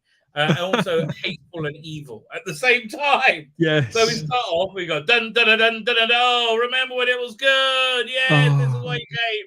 Oh, for a bit of it was good times. And doesn't it ring hollow now, Rabbi? Doesn't it seem so thin? Yeah. Oh, Captain America. Now we got to bring him back and show how he hates MAGA. And then Captain Marvel, fuck off. And we go blah, dun dun blah blah blah. Oh, is that female? Thor, blah, blah, blah, bum, bum, bum. But they just do that quickly. Like, this exists on the shoulders. We are not midgets. That's the wrong word. Gnats on the shoulders of Giant Man. Of Hank Pym. Right. However, we start off. I like the Supermax. Right? I do like the idea of there being a jail for supervillains. So I think, and I like the design of it. This is an idea. I think it's fun. I think there's a lot of stuff in it which is fun. So she's going to see. So she's Supermax was a DC concept, wasn't it? Originated by whatever the Kevin Smith in Green Arrow. Yeah, whatever the Marvel version is. I mean, I don't really care. So she's representing the Abomination, the Tim Roth's character. Tim Roth, who is brilliant in this, right? Tim Roth, he's brilliant in everything. He makes the whole thing come right. So she's like, well, why should I defend you? It's like, look, I am a highly decorated military officer. I was given the experimental super serums. I thought I was going to be the next Captain America. I was ordered to attack Hulk, right? I was ordered, and I thought I was a good guy. Yeah, and then he goes off to be an Avenger. I'm in prison, like this, and he's got his parole review coming out. Apparently, he's been like an absolute saint. He's just like he's like made peace with everybody. He's made peace with Hulk. But it's just a really fun portrayal. I really liked it. Oh, okay. So it ends up with saying she's taking the case, right? She's the head of the superhero law division. She's taking the case. He said, "Yeah, I got it too as well. So I got a really great strategy. I'm sure we're going to win." He says, "Well, you might want to turn on your TV." And you see there's a cage match of the Abomination. He's broken out of prison. And he's having a cage prize fight thing. She's like, oh, oy vey. Anyway, so she turns up at the Supermax, and she's like, what the hell's going on? You know, there's no way you're getting out there. Says, no. Again, look, I love his performance. He really nails it with this. Says, it's like this is not going to work. He says, no, you don't understand. I didn't have a choice. A Sorcerer Supreme forced me to leave, right? And he forced me to become Abomination in battle, right? And and then I came back of my own free will. So he's like, and again, that's basically her response, right? And this character just kind of annoys me. She's like, great legs though. Great legs indeed. Like her lesbian gal pal. She's like the guy from Will and Grace, the one funny guy from Will and Grace. Oh, I never saw that, so not to speak. Can't remember. Anyway, so that's basically who she is. And she's like, this is Wong. He's a real guy. So, Doctor Strange's mate.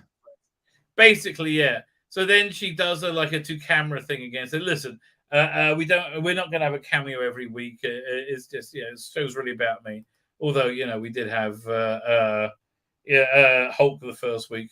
Yeah, and then last week we had, who was it? I can't remember they had last week. So that's the thing. The show is so forgettable. Okay, I guess Tim Roth, right? Last week. But remember, this is She-Hulk. So so there's a whole thing that she's representing the evil abomination, and it's So this is it. Just it loses it straight away, right? They think they're being funny, but it's only because they hate men and they live a miserable life, right? So when you talk up, you see all the social media thing talking about She-Hulk. So you Google She-Hulk, and it's like, why they have to make it a woman? I understand.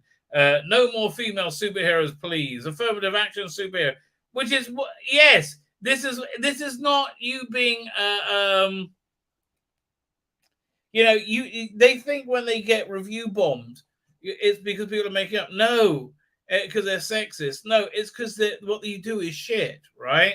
Right, and this is true. Everything is it's called the MCU, right? Why everything got to be everything is female. I'm sorry, and it's doing a lot worse than when it wasn't, right? We got to find some reason to cancel She-Hulk.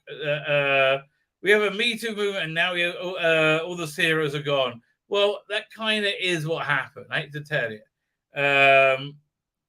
So they're supposed to be sort of shaming people here with all of that, but right.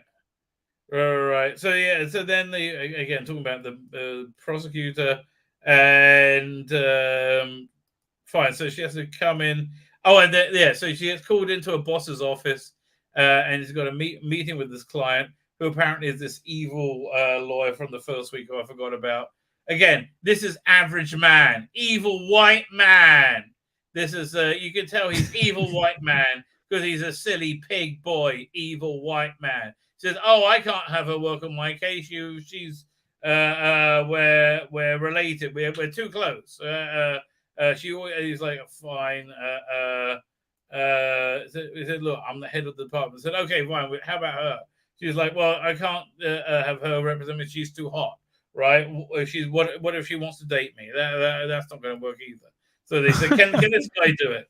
Again, he's this super entitled, arrogant guy because he's a white man, and it's kind of funny, but it's like the sheer hatred behind it and insanity. I mean, maybe this is what it's like in Hollywood. You guys are wrong, evil, and weird and twisted. So anyway, so he's going to represent him, and apparently there's a famous rapper, I can't remember her name, who he thought he was dating and turned out to be a shapeshifter, and from Thor's universe, whatever it's called, and he's like, "Well, you thought you're dating, who was it, Cardi B or whatever?" I said, "Yeah, why not? I deserve that." Well, that's funny. Then anyway, so Wong shows up. She's left out a message for him because of was it the abomination? Says, "Oh, I got to go take this." So fine. So then they have a conversation. Said, "Yes, what he's saying is absolutely true. I did break him out. Said I needed something to train with to be Sorcerer Supreme." So he says, "Oh, so can you testify?" I said, "Yeah, sure, no problem." Fine. So then you have B plot. He's getting information, and he just seems like a big prick. And he says, "We got to." We'll take care of this. No problem. We're going to get on the fairy person, right? And so he's researching her, and then he walks back in and says, "Oh, you know what? I changed my mind. Cancel everything. We're not going. We're not going to go ahead. I was silly. It was a regular relationship. And it was because this woman acted like he ended up spending $175,000 on her of stuff when she's pretending to be this rapper. So he walks back in and says, "Oh no, it's fine. Just forget it. Then he goes and he realizes, oh, that's really the shape-shifting woman. And then so he walks out and he says something like, "Hi, I can't remember. It was something really sexist, like about I would like to have sex or something like with you, right?" And it's this broad all the way through. They just keep hammering it. All these episodes are like 25 minutes long as well. Yeah. God. Already, right? It's everything is about hating men. It's so bizarre, right? So lets him out. Out he goes, and it turns out that's the shapeshifter saying, "Look, I can just do it to you too."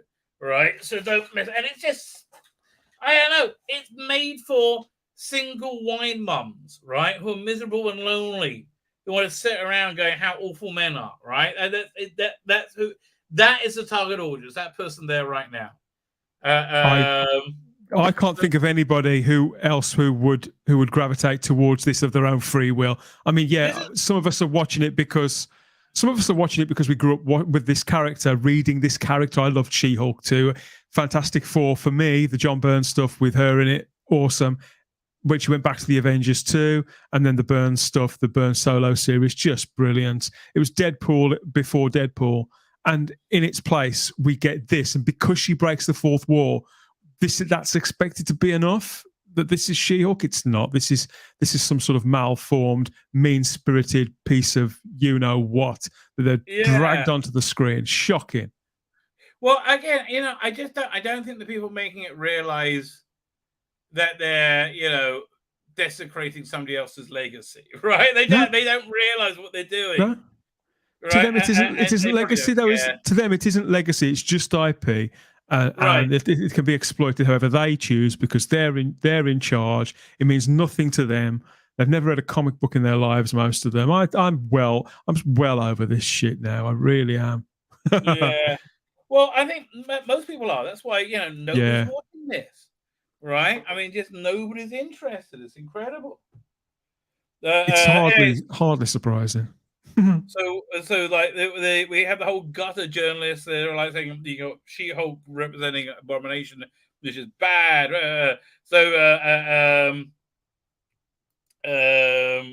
He turns up for his hearing, and he's got all these like adoring women. That he got from like a pen pal system or something. Oh, I see. That they write to the psychos in jail and stuff. Right. So they all want him to marry him in some weird group home situation. Right, and so they're like, well, listen, we can't let him out. He broke out of jail to have a fight, right? You can't let him out. So no, that's not all. We have a witness. And he's like, well, who's the witness? So he said, well, Sorcerer Supreme Wong. So let's see him, and we don't have him. He's not there. So now she's like scrambling, trying to find more witnesses. And he's talking about what a reformed character he is, and how much he's like, how much I love them. Again, he's just charming. And whenever he's on screen, it's great, right? It's really fantastic. Yeah, get a reliable actor, drag them into this, and before you know it, right? Exactly. I mean, he's just good, right? He's just good at this. But man, there's a lot of quality in this. It's just I don't know, a lot of bollocks. Anyway, but look how charming he is. He's like, and these are just random screen grabs like I got, right? So they're like, okay, who has questions? And so they start pulling up all the guards about how wonderful he is, and how much he's taught people to read, and he saved his marriage, and he's like, he wants to open this meditation thing. all these people are just saying all these like wonderful, nice things about him. Basically, she's just treading time so waiting for Wong to appear. But he's like, finally, just like, and he turns up, says, "Sorry, I lost track of time." So then he confirms everything. Meanwhile, on the B plot, right? The guy's there's a B plot. Yeah. This is about the woman who changes shape and convinced the guy to like. He said, "Well, look, she knew it wasn't Cardi B or whatever it was." He said, "Yeah, no, this was a simple relationship. It was very normal." He's like, "No, we're going to prove that's not the case." Anyway, so it goes to he said, "Fine, it'll go to trial." Then the judge comes back and says, "No, forget it. We're going to throw this out." And it turns out it's really her again. So he's like testifying, and it looks like it's working out okay. They say, "So listen, what happens if you turn into an abomination?" He's like, "Oh, no problem. I can totally work that out, right? If I can, here, let me just demonstrate." And he like takes his shoes off, and he abominations out, and it's actually kind of fun, right? But like everyone's freaking out, like, the woman. They're like, no, you see, it's only Hulk that can't control himself. Apparently, now it's She-Hulk, and he can totally deal with everything, right? And he comes back down to size, twink. And we're like, no, we're all good. So see, look, and that proved he could break out at any time, right? Any time of the day. Gotcha. So it's like, well, you just broke him out, right? That's actually a federal crime. We're gonna have to like arrest you. I'm like, oh no, gotta go. She comes out, and they're basically trying to get her to be on like to do an interview to like control the narrative because she's refusing to talk to anybody about being Hulk. Then we have more girly scenes. Oh, you're so girly, so much so girly. One second. Is She-Hulk? Is Jennifer Walters a lesbian in this? Because she wasn't in the comics. I don't think so. Right? I don't think so. And then she does a lot of talking to camera in this. So she says, "Oh, look, the B plot just came to join us." And so she's and he works out how to win the case by getting her to testify that this guy is such an arsehole, so incredible that he would believe this rap star could possibly be interested in him. He said, objection. He's like, no. He's like, really, 100%. He's that stupid. So he wins, right? And she has to pay. And that's the rap star that was she was pretending to be, whoever it is. And he's like, whoever.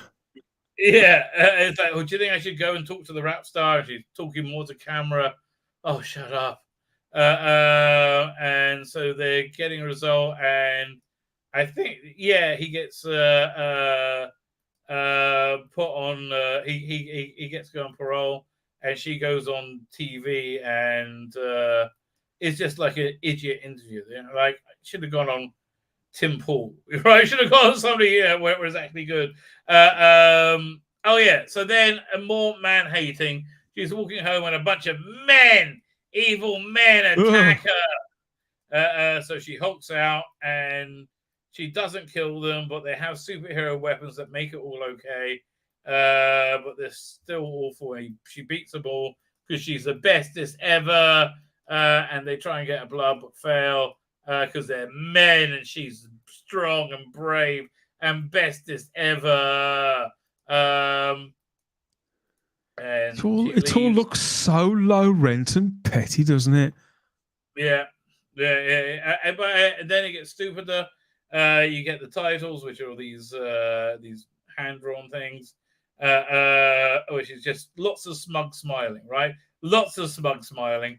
And then you get a mid-credit scene where she goes and she's representing that rap singer, and they're like, "Oh, you're so good," and they start dancing together and twerking. Oh, right? They no. do a twerk together, and it goes on, and okay, I don't understand. I just I don't understand.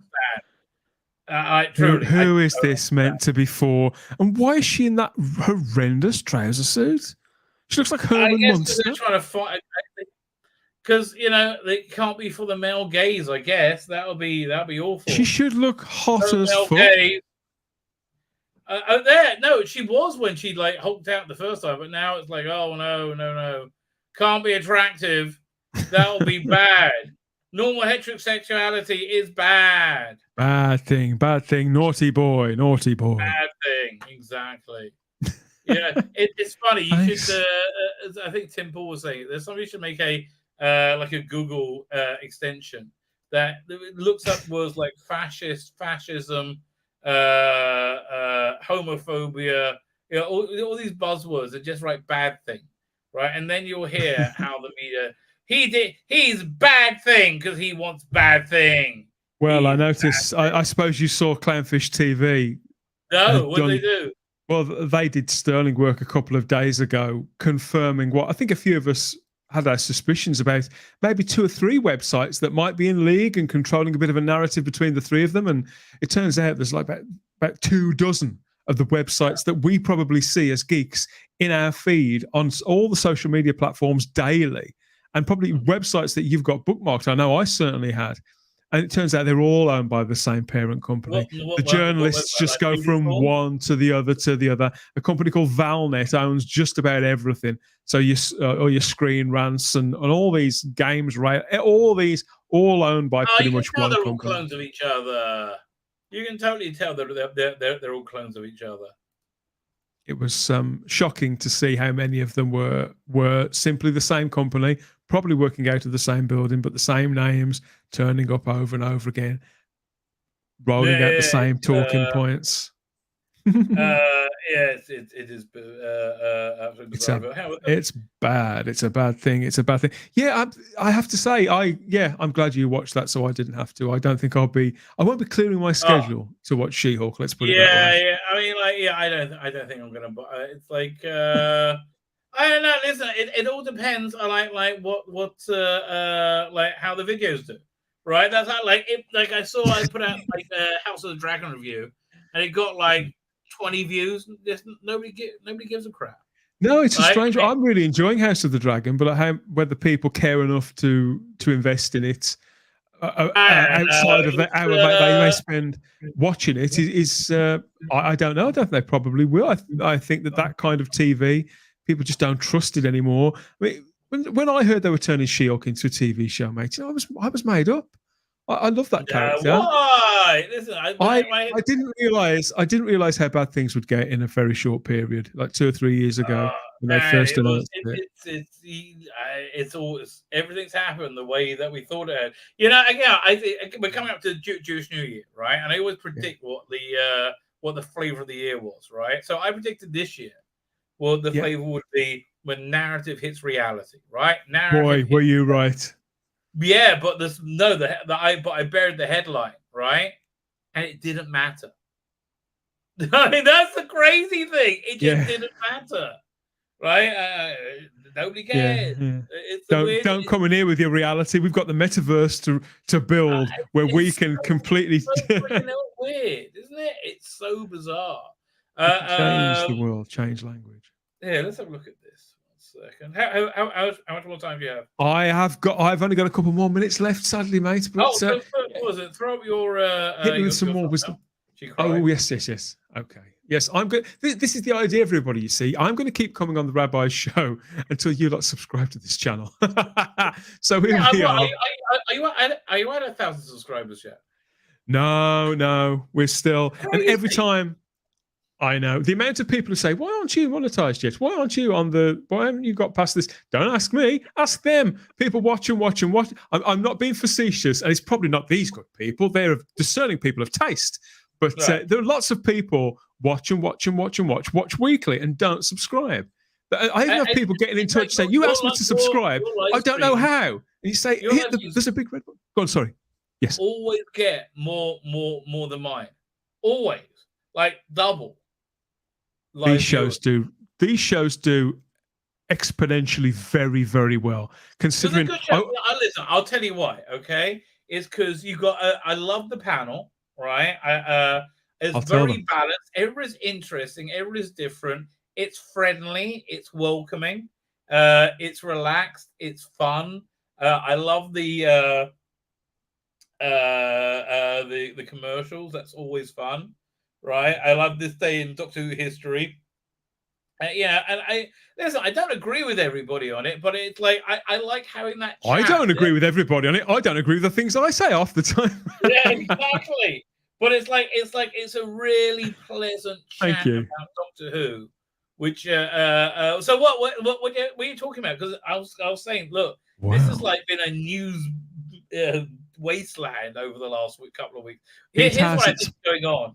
I think Rusty Davis has said that he's going to back off from everything until after the centenary, leaving the field open to Chibnall, and left the field open to Chibnall, who is useless. I mean, he's just. I mean, yeah. Oh, God. But mate, let's be fair. Let's be fair. His kids can't get through their A levels. If the results are already out, and they'll be out soon, his kids can't possibly get through their A levels without him. Well, I listen because he helped them so much. They're probably getting ready for their retakes. But like what? Like Jodie can pull it off, not acting for a few years right now. She just had a baby. She can take a couple of years off, and if she comes back, she comes back. I don't know if she's gonna, right? Yes, I've told you it'll be in 4 years' time. Booked anything. In 4 years' time, there'll be the big flashy ads. There'll be billboards around. It'll be meet the new landlady of the Woolpack in Emmerdale. It'll be Wiki Thump. All right. There you go. Perfectly. There you go. She's destined for Emmerdale. Should be in life.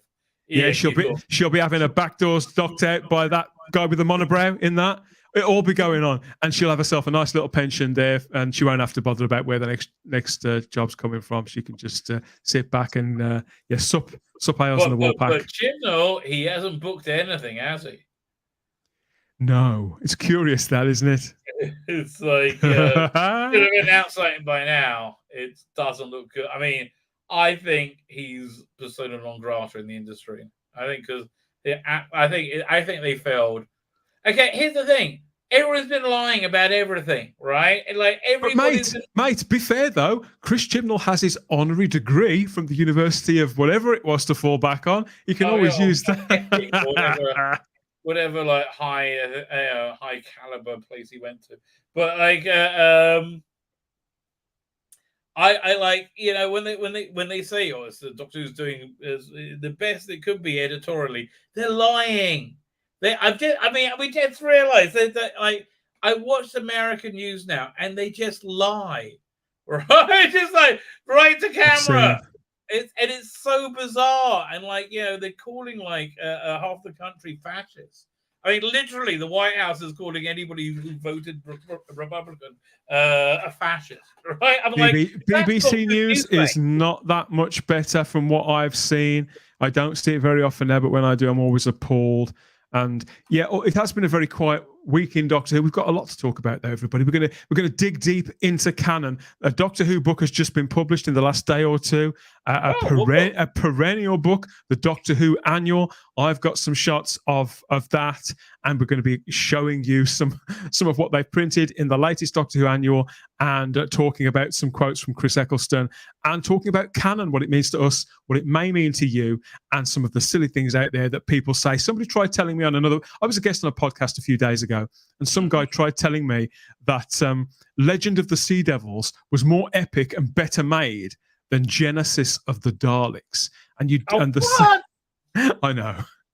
Okay, listen, the only fair thing to do when somebody says that, the only fair and equitable thing to do when somebody says that, is to get a sock and fill it with human excrement, right? Yeah.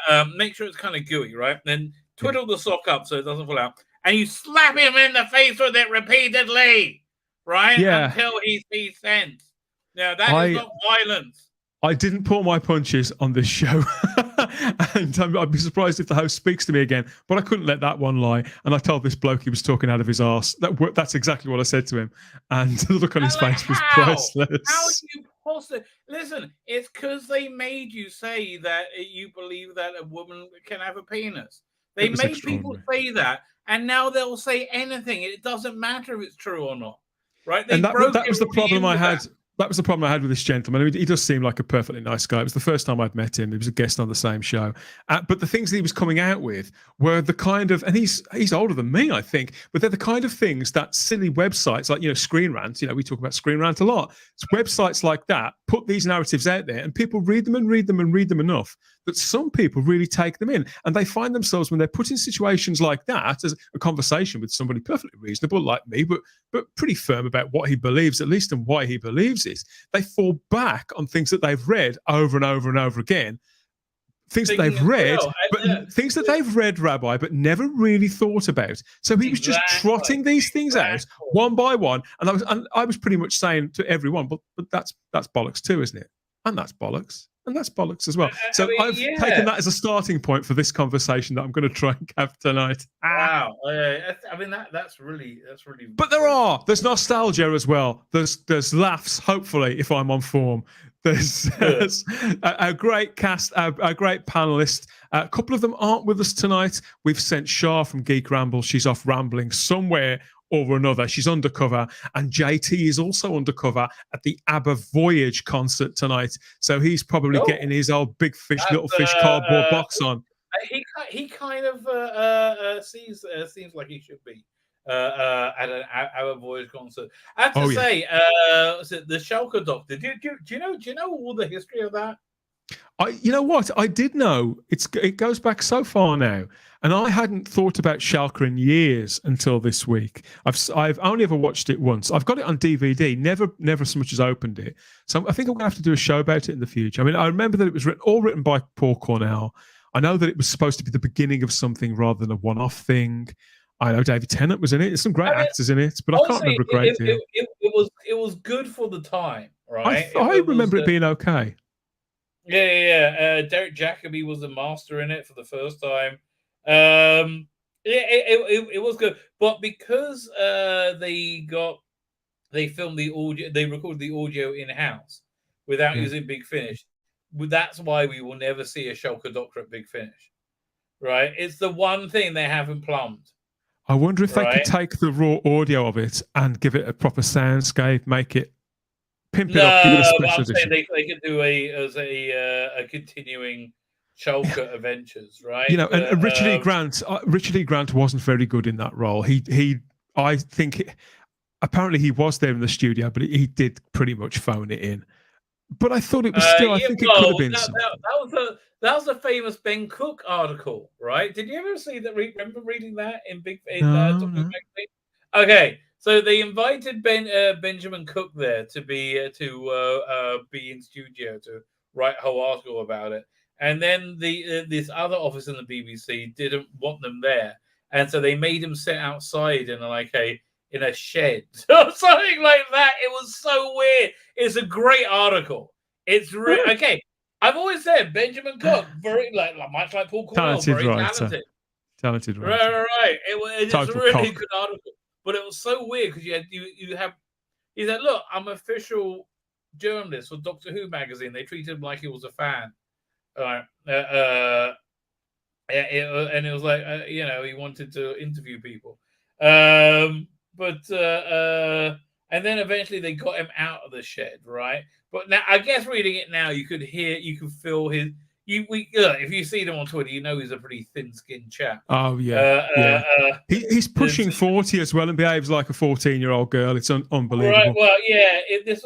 So. How long ago was Schalke? That was what, 2003. I think it was 2003, but I could be wrong. Okay, 19 years ago. It's cute to be a 19-year-old 19 years ago, right? It's like now it's a bit sad. Yeah, so we will. We won't really talk a great deal about Schalke later on, but it does. Using that image, I thought simulated what a particular crossroads that we're at with a lot of the discourse surrounding the show. Particularly when people like us who know what we're talking about, people with a bit of common sense, get attacked by those who have lost any sense of reality whatsoever. So it's all the deep stuff, all the comedy, all from 8 p.m. tonight on the Spacebook channel, everybody. If you haven't subscribed, please consider subscribing because we're so close to the 1K. But it's the same thing, Rabbi. We're nearly there, baby. Oh, we're nearly there. I get 8. Say if I get 4 people subscribe, YouTube will take 2 off me within 48 hours. The channel has. I strongly suspect, and from the people I've spoken to, it looks like we've been shadow banned, which is ridiculous for a channel that's it's as small as mine. But it seems that we have been shadow banned. Videos disappear for like anywhere between 12 and 15 hours, all that kind of thing. It's all there. Yeah. So, but still, we're going to keep plugging on because people love the show. I love doing it, and that's why we do it. Not for YouTube and not for Google. So, yeah, thanks for the plug, Rabbi. See you all at 8 p.m. tonight for more of that, or on catch up if you can't make it. I'll catch up with you over the weekend, mate. Thank you for joining me. No, thank you, mate. Thank you. Bye, everybody. Bye. Oh, and then there was one. Fine. Listen, I think I'm gonna wrap up now rather than start. What's it called again? Fugitive of the Jadoon. That's gonna be like an hour, right? And I'm like at 10 minutes to the 2 hour mark. Yeah, let's have a quick look at Bounding in the comments. Well, also my internet's been very dodgy, right? So looks like it's working. Fine. Let's see if they can. Let's see what's going on in the news. Although no, then it stopped working. There we go. Rumor, legal assessment. I don't care. Development for Star Wars Knights of the Old Republic remake has reportedly shifted from. I don't care. Morfydd Clark attempts to defend radical changes in J.R.R. Tolkien's work in Lord of the Rings. Oh, it's getting slaughtered. It's like getting pummeled, right?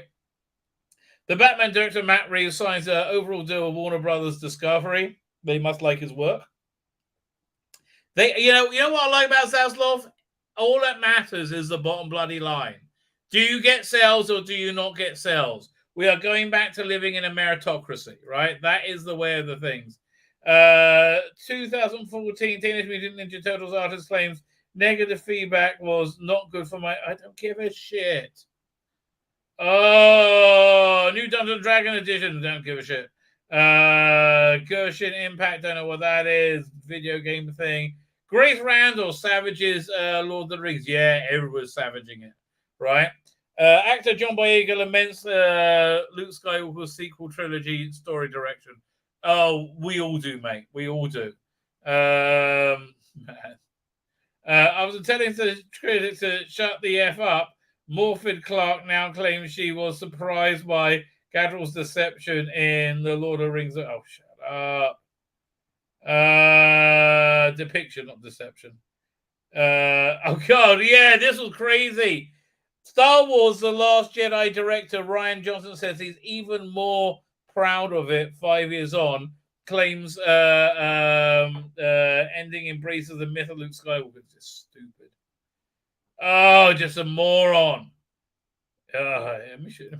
Speaking of stupid, I got a couple of things there. Doink. Okay. This is what the youth of today has come to, right? This is the most insane TikTok I've ever seen. Hang on, is it? I'm not sure it's playing for you. I'm getting a little wizzy one. I'll wait till it comes up for me. Here we go. Fine. So you see youth of the day doing the impressive thing of eating whipped cream from the can. Listen, darling, I was doing that in the 80s, so shut up.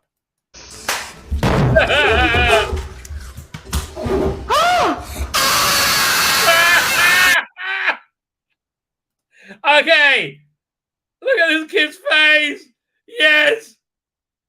Yes, this is the evil. Look at that. Crazy. That is crazy. Okay, we got that. And this is hilarious. Okay, this is just wonderful. It goes on forever.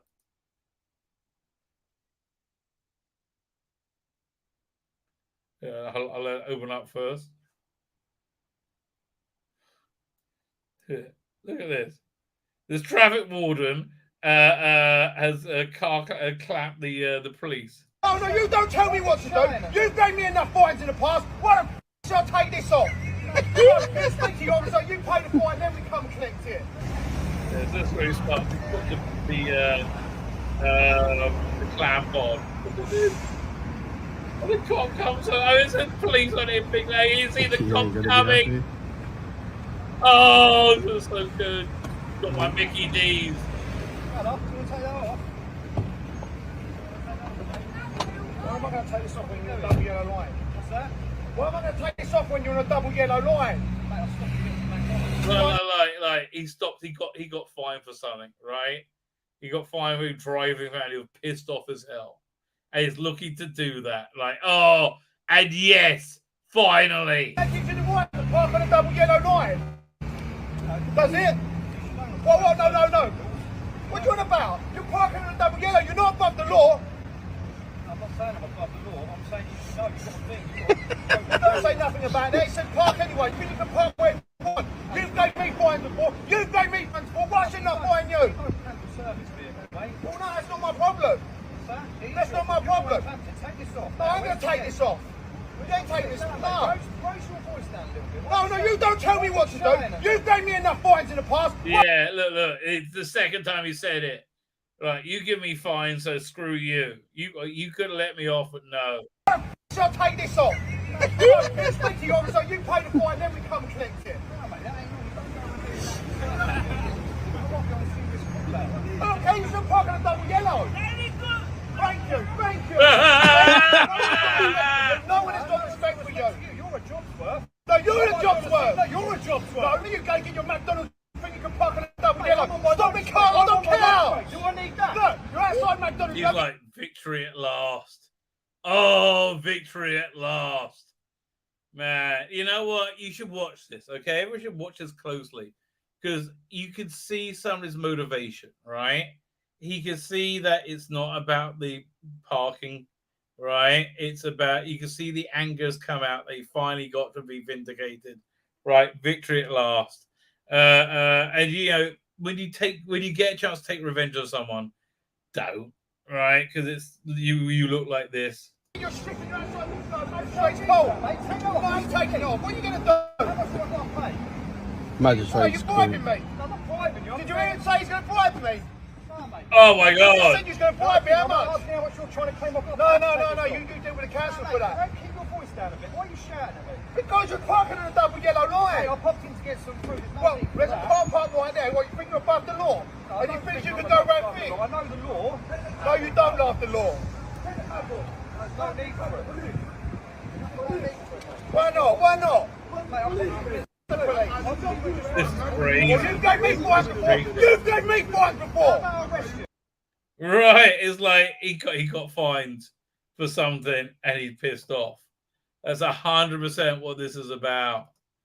I'm like, mate, but again, it's very, very obvious, right? It's very, very, very obvious, which is a bit sad. What can I tell you? I hope he finds peace, baby. I hope you find shalom. And with that, I will bid adieu. I'll give you the traditional Jewish blessing of shalom. May you find, where you fit perfectly into reality, like a hand into glove. May you find shalom, which is what that is. It's a yin and yang. It's a complete peace. When we all join together as one. Maybe. Okay, my name's Tzvi Lebetkin, the Rabbi from another one. Please like, share, subscribe. Please subscribe. Okay, I'm still 4 or 5 subscribers away from 3,500.